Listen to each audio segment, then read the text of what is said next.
Hello and welcome into another episode of Just Jets. What is going on? I am Matt O'Leary, going to be hanging out with you.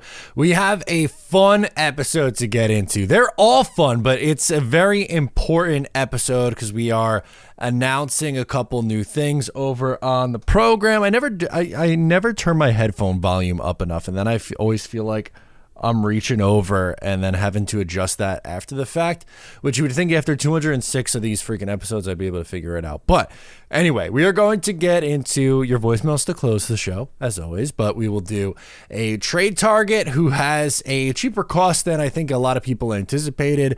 We will get into the Jets landing a new wide receiver coach. But first, before we get into any of that, there is a major announcement for not only me, but for the Talkin' Jets channel.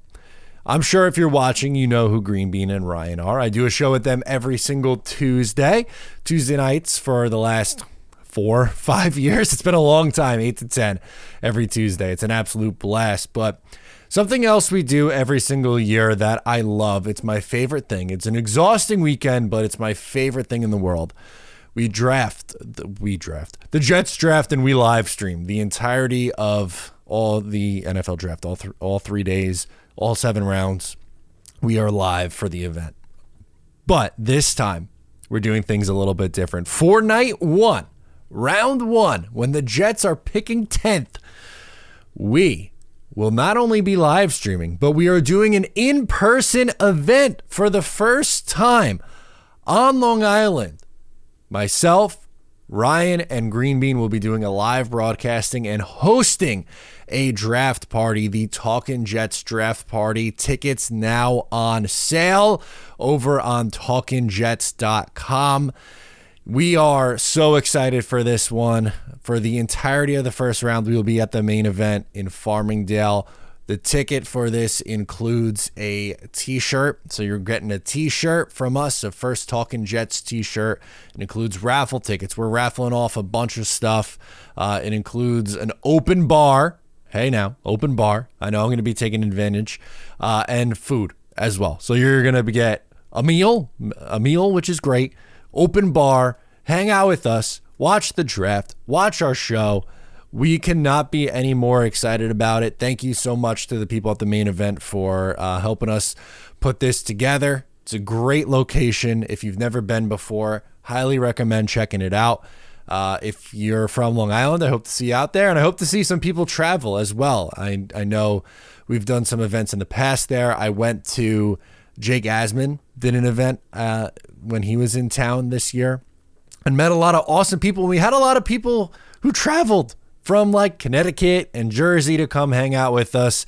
And that was just a random Thursday night to watch Thursday Night Football and just hang out with some Jet fans. This is for the first round of the NFL draft. So I am so thrilled for it. As I said, it is my favorite thing that we do every single year, the draft, the live stream for the 3 days of the draft. And to get our in-person reaction and to have a huge Jet fan following being there and reacting with us and putting this together is so exciting. We are really so excited about it. I'm so excited. As you can't tell, I'm glowing, right? I'm smiling so big. Truly, it's so awesome. And a lot of big things are happening over on the Talkin' Jets channel. We're adding 3 more shows. We're doing the in-person events. It's growing. It's growing. So I'm just really excited about what we have going on, and I hope you guys are too. So with that, thank you for letting me talk about it. Let's hop into today's episode. We will start with a trade target. So it's very obvious the New York Jets need help on the offensive side of the ball, specifically with these 2 positions, offensive line and wide receiver. The Jets have AVT coming back from injury and Joe Tippmann, but besides that, there's a lot of question marks on the offensive line. For the Jets receiver room, they have Garrett Wilson. And then after that, it's a, major question mark. So the positions that get talked about the most online and just amongst Jet fans is both offensive line and wide receiver. And I think it would be wise for the New York Jets to trade for a wide receiver. Sure, you can sign someone in free agency. I just don't know what that crop will end up looking like. Does T. Higgins, Michael Pittman Jr., guys like that, do they hit the market? What are they getting in terms of their new contract? But someone else, aside from Devontae Adams, which is a popular trade target name, is Courtland Sutton, a name that I've talked about a lot as I think would be a really good fit for this New York Jets team. He's a big outside receiver, 6'4", can high point the football, contested catch guy, and apparently if he is made available, his cost would not be that high. We're talking a day 3 pick. Benjamin Albright, I believe is how you pronounce his name, who covers the Denver Broncos, is reporting that he believes it would be a 4th round pick, roughly, a day 3 pick for Courtland Sutton. And if that's the case, the Jets have 2 4th round picks. If I could turn one of those into Courtland Sutton, sign me up. You know what that's reminiscent of? When the Jets flipped a 5th round pick for Brandon Marshall. Now, Courtland Sutton is not in the same camp as Brandon Marshall. He is not that same caliber receiver. He's never had a 1,500-yard season. But he's coming off a 59-catch, 772-yard, 10-touchdown season. The year prior had 64 catches for 829 yards, only 2 touchdowns. So Russell Wilson did not have a very productive year. But he is someone who is just a steady, solid number 2 option in your system. And with Garrett Wilson, you don't need Courtland Sutton to take over and be your number 1 guy. That's what no one's asking for that, but he's already put up some pretty nice numbers in his career. As I mentioned, 772 yards, 10 touchdowns, 829 and 2 the year before that. In 2021, he had 776. He played in just 1 game in 2020. He got hurt, unfortunately, but has been healthy besides that. We're talking 17, 15, 16 games before that, 16 and 16. His best year was 1,100 yards and 6 touchdowns in 2019. In his sophomore season as a rookie, he had 704 yards. In 2019, who was quarterbacking for them? Joe Flacco. It's always Joe Flacco. Joe Flacco, Drew Lock, and Brandon Allen were his starting quarterbacks. So it's not like he's always had the best quarterbacks. But if you could acquire a guy like Courtland Sutton for a day 3 pick, I would take my chances going that route. And then you have Garrett Wilson, Courtland Sutton, Allen Lazard. I would say probably another draft pick as well. One of those draft picks as well mixed in there. Xavier Gibson and Jason Brownlee. And now you're starting to round out that wide receiver room a little bit better, because outside of Garrett, again, last year, there were some major question marks. And I hope Xavier Gibson grows, and I hope Jason Brownlee grows in another year, and with Aaron Rodgers under center and playing quarterback. And I hope Allen Lazard bounces back, in 2024. But they still need help. That is definitely a position of need, and it's one that, again, I really hope the Jets can improve on, because I don't want to go into next year, in a year where you are trying to compete for a championship, in a year where you're trying to win it all, and your number 2 wide receiver is you're banking on Allen Lazard to bounce back with Aaron Rodgers. Can he do it? We've seen him be pretty productive with Aaron Rodgers in the past.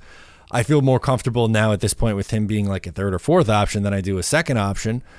But that just adds another security blanket. And again, a red zone threat, which is something that the Jets have struggled so poorly with over the last few years. And again, I understand going from Zach Wilson, Tim Boyle, Trevor Siemian to Aaron Rodgers should help some of these things, right? Like just the quarterback change, but also I don't want to fully rely on Aaron Rodgers having to play superhero. As much as like that's a added bonus, right? It's a bonus that Aaron Rodgers can do some of these things.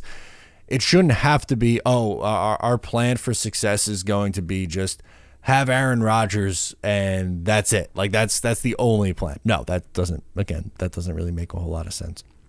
But Courtland Sutton, I like that. That's the outside the box thinking that Joe Douglas needs to have this offseason. Because if he goes in and is like, okay, it's going to be sign a tackle, draft a tackle, and sign a big wide receiver, and then like good luck, the chances of that working and hitting is slim. You have to get creative, and turning a day 3 pick into a proven veteran wide receiver I think is just that's the move that Joe Douglas needs to make.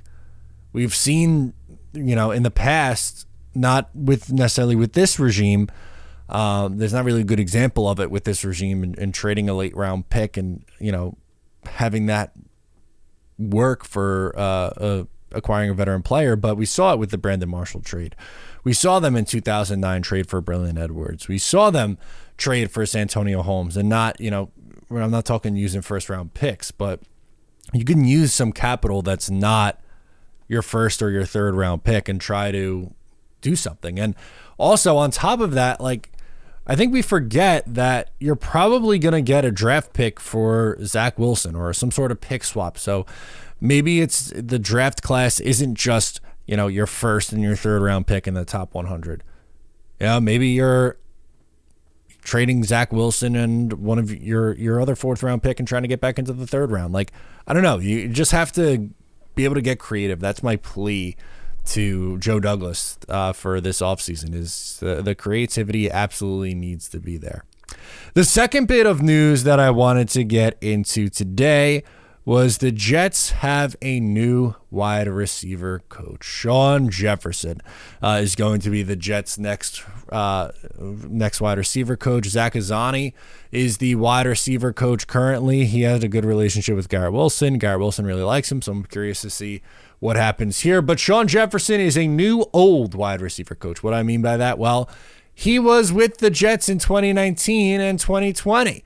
And not only that, he was the assistant head coach or one of the assistant head coaches under Adam Gase. And I know what you're thinking is, oh, no, not a Gase guy. No, we just did this. Well, he was well respected in that locker room, and he has significantly more experience than Azzani as a positional coach. He was the Lions positional coach from 2008 to 2012. If you remember, they had this guy Megatron during that time. They also had, some other receivers have some success there over that span. Then he went to the Tennessee Titans from 2013 to 15. Dolphins with Gase from 16 to 18. And he also spent this past year with the Carolina Panthers. And Adam Thielen, I thought, had a nice bounce back season with Carolina. So Sean Jefferson has had his success in this league. And we are starting to see some minimal changes. They're not big enough changes that I would like to this offensive staff. But you see, wide receiver, running back coaches turning over. The one that I really wish they would do, and they, for whatever reason, won't do it, is Keith Carter on the offensive line.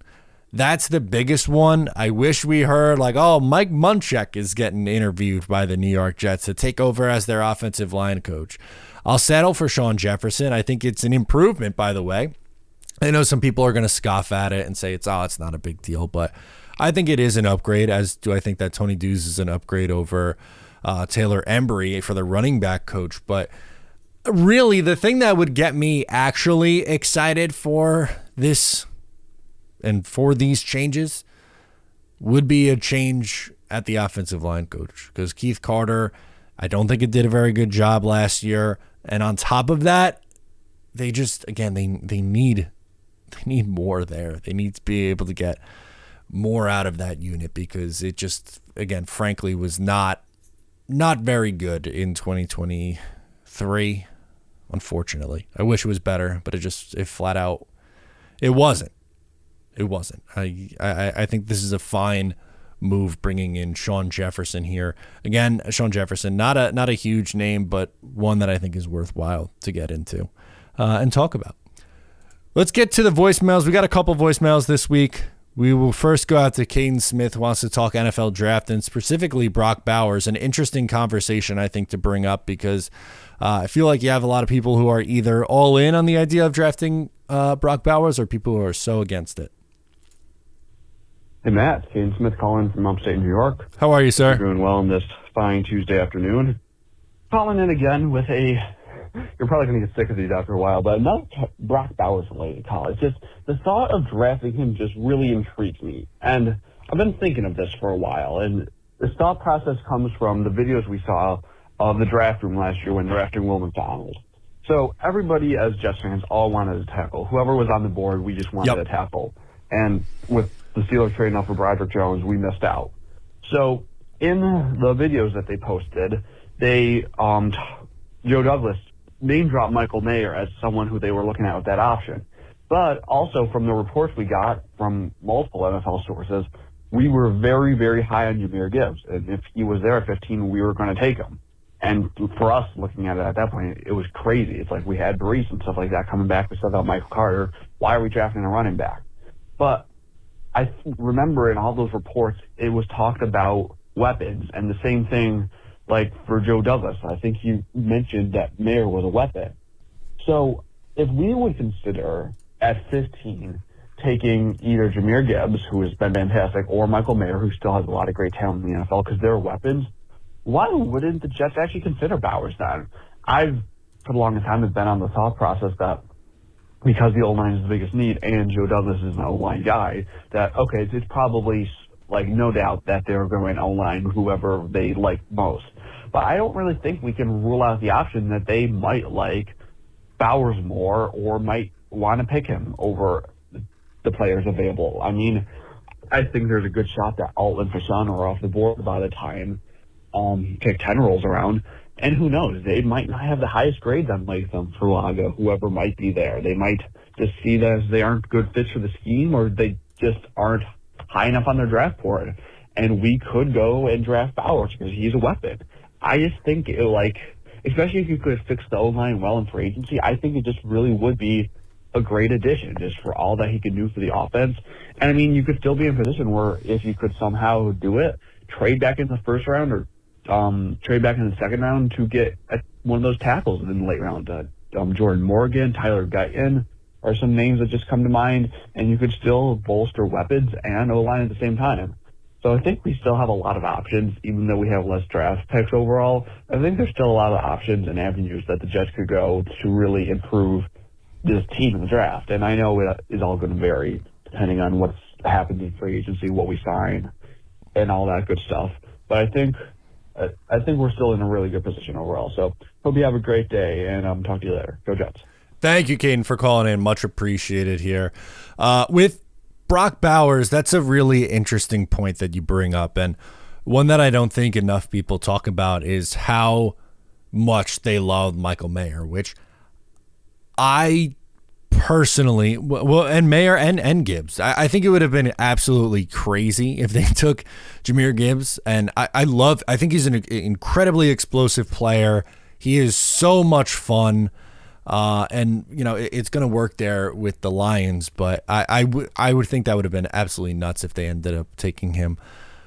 Mayer's an interesting one, and that because of what position he plays at tight end. And you talk about adding pass catchers, and with Bowers, he can line up in the slot. So we talk about, well, if you have Garrett Wilson and maybe you trade for another wide receiver, or you sign a wide receiver and add someone else, like they could use another piece for their wide receiver trio, and Brock Bowers kind of can do that. Like that's the crazy thing, and he gets compared to a guy like George Kittle a lot, which just sounds absolutely insane because Kittle is one of the best tight ends we've ever seen play the position.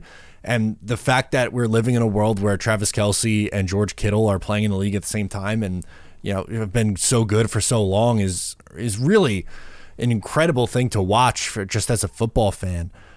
But having a guy like that really makes your life easier because there's so much you can do with that player. You can line him up in line as a tight end and have him block. You can line him up as a big wide receiver and have him do things. You can line him up outside if you wanted to. Even that way. The fear or the only pushback that I would give you, and it's not me saying that I don't like Brock Bowers or that I wouldn't be excited if he was the pick. If, we get to draft night and, all of us are there at the main event in Farmingdale and you see my reaction and it's Brock Bowers the pick, I'm going to be excited and be like, okay, you got a nice pass catcher for Aaron Rodgers, a weapon. The Jets were the worst offense in the league. I like this idea. I'm very curious to see what they do. That would be my reaction with it. But it's very contingent on and dependent on what they do in the offensive line in free agency via trade. or whatever route they go. Because with an Aaron Rodgers who's coming off an injury, especially, but even take that out of the equation just because of how bad the line's been for so long, they need to be in a spot where that line is significantly better. And they can't ignore it again. Last year, I thought they did a bad job. In training camp, I talked about how volatile the position could be. If everything, they were banking on everything to click, and they needed every single thing to work in order for it to be a good unit. And unfortunately, a lot of things went wrong. Mekhi Becton was healthy, which I believe I said if Mekhi Becton's healthy, like, that's a win for you. But unfortunately, he regressed. He didn't play well this year. Dwayne Brown was not healthy and was not very good when he was on the field. Laken Tomlinson was very up and down. He had a couple good weeks, and he's had some really bad weeks last year. He had a rookie in Joe Tippmann, who I thought was mostly good, but had some rookie struggles. Elijah Vera Tucker got hurt again. Like, just a lot went wrong with that unit, and they can't be in a spot where their careers are on the line. Both Joe Douglas's career and Robert Saleh's career is on the line, and they can't go into 2024 and be in a spot where you're not playing well because your offensive line still stinks and because Aaron Rodgers got hurt and you don't have a good backup quarterback. So those are really the two big things that I think the Jets will really put an emphasis on this year and this offseason. Having a different quarterback, having a veteran backup quarterback in here to back up Rodgers. If God forbid something happens so you don't go completely off the rails again, and to significantly improve this offensive line. Let's go to PG from Long Island. Hello, Matt O'Leary. How are you, sir? PG from Long Island. It is mock draft mania in the NFL, and the Jets have reportedly projected to get some compensatory picks, 2 or 3 in the 7th round. Interestingly, if they had not signed Lazard and Hardman, they would have gotten some, at least 5th rounders, I believe. But in fairness, if they hadn't signed them, they probably would have signed other free agents. But at least those free agents may have contributed to the team and may have a future. I don't think that's the case really with Lazard, and certainly not Hardman, of course. So a little disappointing that, add insult to injury with those signings. But obviously, the Jets have needs. Offensive line, they need blockers, wide receivers, they need pass catchers. But let me ask you this. If it comes to, the 10th pick and we're on the board and the offensive linemen that we wanted are gone and the receivers that we have targeted are not there, then do we look at a guy like Brock Bowers? I know there are positional considerations. Brock Bowers again. I don't watch film really, so I don't really know much about Brock Bowers, but it seems to me like he can do a little bit of both, that needs that we need. So I'm asking you. Oh, did he cut out there? I think you did. We appreciate you, PG. Thank you so much for checking in and talking with us here on this episode. It's and it's funny because Caden's call was on something similar, and I think it's something that Jet fans are really going back and forth on because they see how bad the offensive line was in 2023. And the natural reaction is to go, they got to do everything they can to fix that offensive line. And something that they can do to fix that offensive line is with the 10th pick. But if they go a different route, if they sign 2 tackles in free agency, if they sign a tackle and trade for one, if they're going to play AVT at tackle and sign one, like, there's so many dominoes that I still think need to fall over the next, 2 months before we get to the draft where I could give you a better answer on how I would feel about this or just overall. And again, like, I'm not going to be upset. If the Jets on draft night end up picking Brock Bowers 10th overall, I'm not going to be upset about it because they need to add more weapons too. Like I don't think you should be, or anyone, not PG. I'm not directing this at PG, just Jet fans in general. If they pick an offensive lineman at pick 10, I've seen people who are like, they can't do that. They can't pass up on this kind of a weapon. And then I've seen the other side of the aisle who are like, it would be ridiculous to take a tight end when you need an offensive line this bad. And in reality, shouldn't both sides be able to see that you can make a strong case for either? Right? Like, I would consider myself more on I'm team offensive line because of how much I like guys like Talisi Fuaga, who, if Ashanu and Alt are gone, I would be more than comfortable taking him with pick 10. Some people aren't, and that's okay, and that's fine. But I don't know how anyone could be like, I can't, if the Jets passed on Brock Bowers and took an offensive line, be like, how could you pass up on, that talent of a Brock Bowers? Well, did you watch the line last year? They were that bad. So if they want to use another resource, and while it stinks that it feels like they've used a ton of resources and money on this line, and they haven't gotten it right yet, they still need to get it right. They got to do whatever they possibly can to get this unit correct in 2024, because if they don't, it's going to hold them back.